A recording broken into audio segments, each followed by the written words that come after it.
आपका हमारे YouTube channel GS मस्ती विद विनय सर के साथ। आइए जुड़ते हैं हिंदी की अगली कड़ी में कुछ महत्वपूर्ण प्रश्नों के साथ जो समीक्षा अधिकारी, सहायक समीक्षा अधिकारी, यूपीपीसीएस मेंस में पूछे गए क्वेश्चन हैं।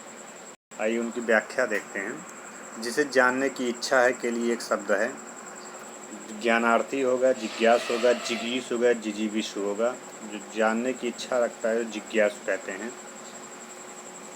ऑप्शन नंबर हमारा बी सही होगा। यहाँ पे ज्ञान को अर्जन करने की इच्छा रखने वाले को हम लोग क्या कहते हैं? ज्ञानार्थी कहते हैं। जो ज्ञान की इच्छा रखता हो अर्जन करने की तो क्या कहेंगे? ज्ञानार्थी कहते हैं।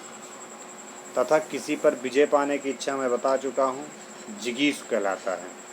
विजय पाने की इच्छा ये हो जाएगा आपका जिगीष, ना कि विजीष। विजय पाने की इच्छा रखने वाले को जिगीष कहते हैं। अधिक समय तक जीतते रहने को इच्छुक के लिए एक है, मतलब ज़्यादा टाइम तक वो जीतता रहे, जिजीविषु। क्या कहते हैं? जिजीविषु होगा। जिजीविषु अधिक समय तक जीते रहने की इच्छा रखने वाले के लिए जिजीविषु होता है। जानने की इच्छा रखने वाले के लिए एक शब्द क्या होगा? जिजीविषु, जिज्ञासु, जिज्ञासा, ज्ञातव्य। जिज्ञासु भी हम लोग बताए थे, ऑप्शन नंबर भी सही होने वाला है। जीने की प्रबल इच्छा जिजीविषा तथा कुछ जानने या ज्ञान प्राप्त करने की इच्छा जिज्ञासा होती है। जिजीविषा शब्द हेतु उपयुक्त वाक्य का चयन कीजिए। जिजीविषा के लिए कौन सा एक अच्छा वाक्य होगा?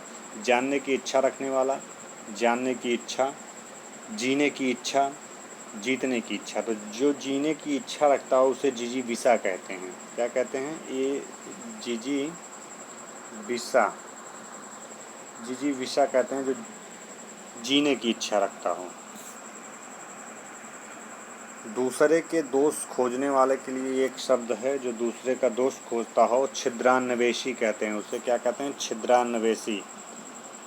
जो अनुसंधान करता है उसे अनुसंधान करता कहते हैं। तो यहाँ पे क्या हो जाएगा? छिद्रान्वेषी। कभी कभी ये आपका छिद्रान्वेषी को शुद्ध शब्द लिखने के लिए दे देता है, शुद्ध वर्तनी में पूछ लेता है। छिद्रान्वेषी देख लीजिए, शुद्ध वर्तनी है इसकी। अगला क्वेश्चन देखा जाए। जो ढका ना हो के लिए एक शब्द है, अनावृत, अनावर्त, अनावृत, अनावृष्ट। जो ढका ना हो उसके लिए होता है अनावृत। जो दोहराया ना गया हो उसके लिए एक शब्द होता है अनावर्त। अनावर्त शब्द जान लीजिए। जो दोहराया ना गया हो उसके लिए एक शब्द होगा अनावर्त। तथा मोक्ष अथवा ना लौटने को अनावृत्ति कहते हैं। अनावृष्ट होती है वर्षा का होना या सूखा को कहते हैं अनावृष्ट। जहाँ पे वर्षा ना हो उसे अनावृष्ट कहते हैं। तो यहाँ पे क्या हो जाएगा? जो ढका ना हो उसके लिए एक शब्द होगा अनावृत। कही हुई बात को बार बार कहना के लिए एक शब्द क्या होगा? पुनरुक्ति होगा, कहावत होगा, कथित होगा, कड़भाषी होगा। तो वो पुनरुक्ति होती है कोई चीज़। क्या होती है? पुनरुक्ति। ऑप्शन नंबर डी है। अगला देखते हैं। कड़ बोलने वाले को हम लोग क्या कहते हैं? कड़भाषी कहते हैं। जो आसानी से प्राप्त किया जा सके उसके लिए एक शब्द होगा, सर्वज्ञ होगा, सुलभ होगा, सर्वजीत होगा, सुखद होगा। सर्वसुलभ जो होता है उसे सुलभ कहते हैं, जो आसानी से प्राप्त किया जा सकता है। सर्वज्ञ उसे कहते हैं जो सब कुछ जानता हो। सबको जीतने वाला सर्वजीत तथा दुख देने वाला, सुख देने वाले को सुखद कहते हैं। समान रूप से ठंडा और गर्म के लिए एक शब्द है, समशीतोष्ण होगा कि समदर्शी होगा, समकालीन होगा, शीतोष्ण होगा। समान रूप से ठंडा और गर्म, मतलब जहाँ पे दोनों दशाएं पाई जाएं उसे हम लोग कहते हैं समशीतोष्ण कहते हैं। क्या कहते हैं? समशीतोष्ण कहते हैं। जो सबको समान समझता हो वो समदर्शी कहलाता है। उसी समय में रहने वाला समकालीन होता है तथा ठंडा और गर्म शीतोष्ण कहलाता है। ठंडा और गर्म क्या होगा? शीतोष्ण कह रहा था, लेकिन ये कह रहा है समान रूप से ठंडा और गर्म। यहाँ पे क्या हो जाएगा? समशीतोष्ण हो जाएगा।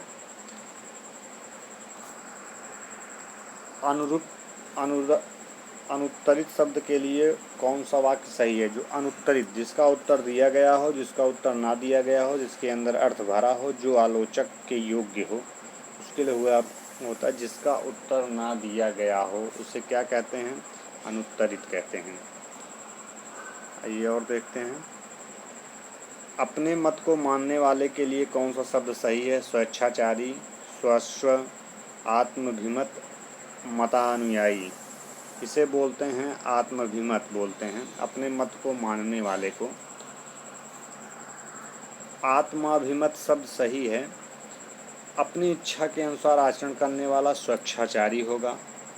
अपने ही वश में रहने वाला स्ववश्य होगा। मत के अनुसार चलने वाला मतानुयायी कहलाता है। जो कहा ना गया हो उसके लिए एक उपयुक्त शब्द होगा। क्या होगा? अकथनीय होगा, कथनीय होगा, अव्यक्त होगा, अकथित होगा। जो कहा ना गया हो उसके लिए एक शब्द होता है अकथित। अकथित होता है जो कहा ना गया हो, एक सुंदर सा शब्द। जो वचन या वाणी द्वारा ना कहा जा सके उसे अकथनीय। जो वाणी द्वारा कहा जा सके उसे कथनीय कहते हैं। जो शब्दों द्वारा व्यक्त ना हो सके उसके लिए अव्यक्त शब्द कहते हैं। क्या कहते हैं? अव्यक्त। जो शब्दों से भी ना व्यक्त किया जा सकते। अकथनीय शब्द के तात्पर्य है जो वचन या वाणी द्वारा ना कहा जा सके, अकथनीय होता है। अभी ऊपर हम लोग सॉल्व कर चुके हैं, इसका ऑप्शन नंबर डी सही हो जाएगा। आइए और क्वेश्चन देखते हैं कुछ। अनुश्रुत शब्द के लिए एक वाक्य है। अनुश्रुति, सुनकर भी ना सुनने का नाटक करना। परंपरागत, परंपरा से सुना हुआ, जो कानों को सुनने में कट लगे, जो सुनने योग्य हो। तो जो परंपरा से सुना हुआ उसे क्या कहते हैं? अनुश्रुति है। कहते हैं अनुश्रुति। जो कानों को सुनने में कट लगे उसे कर्णकटु कहते हैं। तथा सुनकर भी ना सुनने का नाटक करना के लिए अनसुना शब्द उपयुक्त होता है। जो सुनने योग्य हो उसे श्रव्य कहते हैं। जो देखने के योग्य हो उसके लिए एक शब्द कौन सा होगा? दर्शनीय होगा, प्रियदर्शी होगा, समदर्शी होगा, सर्वप्रिय होगा। तो दर्शनीय होगा, जो दर्शन करने योग्य हो, जो देखने योग्य हो उसे क्या कहते हैं? दर्शनीय कहते हैं। जो देखने में प्रिय लगे उसे क्या कहते हैं? उसे प्रियदर्शी बोलते हैं। क्या बोलते हैं? प्रियदर्शी कहते हैं, जो देखने में प्रिय लगे। तथा समान रूप से देखने वाले को समदर्शी बोलते हैं। ये आ भी चुका है। समान रूप से जो देख है उसे समदर्शी कहते हैं। जो सभी को प्रिय हो उसे सर्वप्रिय कहते हैं। जो पृथ्वी से संबद्ध है वाक्य के लिए एक शब्द होगा। प्रथा होगा, लौकिक होगा, भूगोलीय होगा, पार्थिव होगा। जो पृथ्वी से संबद्ध होता है उसे पार्थिव बोलते हैं। क्या बोलते हैं? पार्थिव। पृथ्वी से संबद्ध को पार्थिव कहेंगे। इस लोक संसार से संबंध रखने वाले को इहलौकिक कहा जाता है। क्या कहा जाता है? इहलौकिक। पृथ्वी से संबद्ध वाक्य के लिए उपयुक्त शब्द कौन सा होगा? तो पृथ्वी से संबद्ध वाक्य के लिए उपयुक्त शब्द होगा पार्थिव। और देखा जाए, भूधर शब्द के लिए एक वाक्य है। भूधर शब्द भूगर्भ विज्ञान का जानकार जो हो, भूमि से उत्पन्न होने वाला, जो भू को धारण करता है, भू से संबद्ध हो। जो भू को धारण करता है उसे भूधर शब्द से अलंकृत करते हैं। जो भू को धारण करता हो।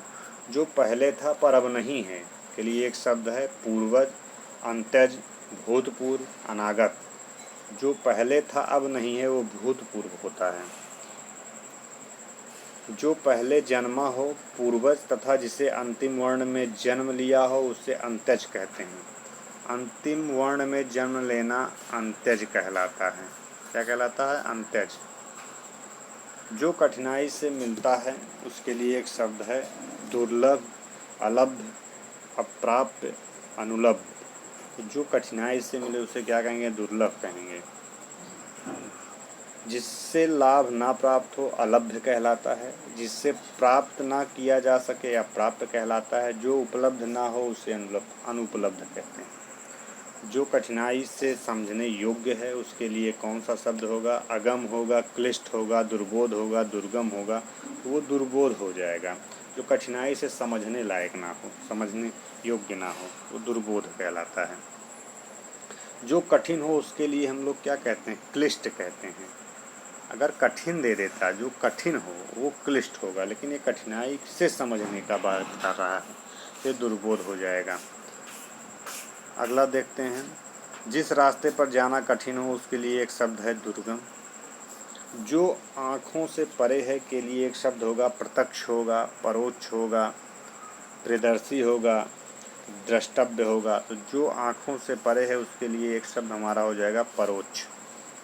क्या हो जाएगा? ये परोक्ष हो जाएगा। जो आँखों के सामने है उसे प्रत्यक्ष कहते हैं, जो देखने में प्रिय लगे उसे प्रियदर्शी कहते हैं, जो देखने योग्य हो उसे द्रष्टव्य कहते हैं। जो आँखों के आगे उपस्थित हो, शब्द समूह के लिए सही शब्द का चयन कीजिए। प्रत्यक्ष, परोक्ष, अपारदर्शी, प्रियदर्शी। तो ऑप्शन नंबर हमारा हो जाएगा प्रत्यक्ष। अभी हम लोग देख चुके हैं। अथाह शब्द के लिए एक वाक्य है, जिसकी गहराई मापी जा सके, जिसकी गहराई न मापी जा सके उसे क्या कहते हैं? अथाह कहते हैं। जिसकी गहराई नापी जा सके उसे थाह कहते हैं, तथा जिसका अंत ना हो उसे अनंत कहते हैं, जबकि जिसकी कोई सीमा ना हो उसे सीमित कहते हैं। संदेश ले जाने वाला वाक्य हेतु एक शब्द है, पत्रवाहक होगा, सूचना दाता होगा, चपरासी होगा, संदेशवाहक होगा। संदेश ले जाने वाले को संदेशवाहक कहते हैं।